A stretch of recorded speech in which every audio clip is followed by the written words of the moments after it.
Hello mga kaulam, laing nga ang bili natin ay 30 pesos at 10 pisong tuyo. So 40 pesos ang kain natin for today's video mga kaulam. Taas ang binte at nang magalit na naman ang ating mga basher. O yan, tuyong 2 piraso, tag 5 ang isa, 10.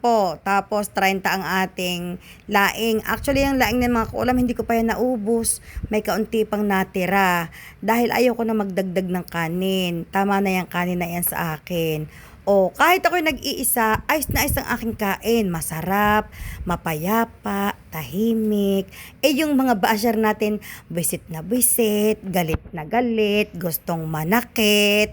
O, kung kayo nanonood na lamang, tapos pagkatapos na yung manood, kayo na nga nagluluto ng laing, o kayo bumili kayo ng laing sa may kanto. Tapos kumain din kayo. Tapos itry nyong itaas ang inyong tuhod.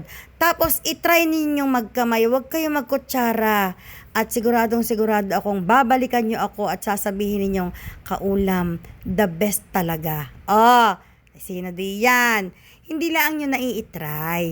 Huwag kayong bash ng bash din. Huwag kayong masyadong maiinitin ng mga ulot. Mainit ang panahon.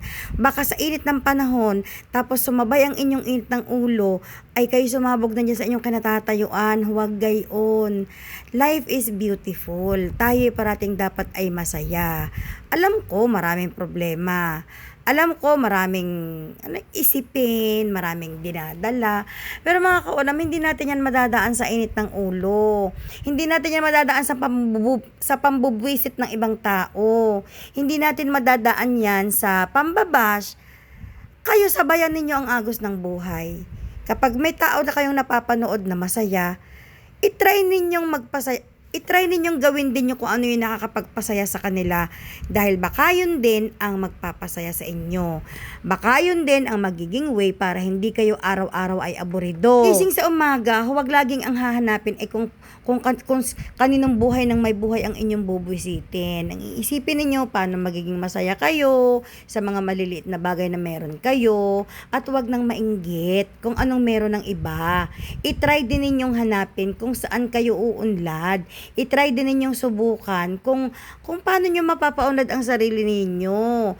Hindi yung dahil buwisit kayo sa buhay nyo at hindi nyo makuha ang gusto nyo, bubwisitin din ninyo ang ibang tao. Lalo kayong hindi uunlad niyan. Lalo kayong mai-stuck kung saan kayo, kung anong kinalalagyan ninyo ngayon dahil yung iba malayo na, nandyan pa kayo.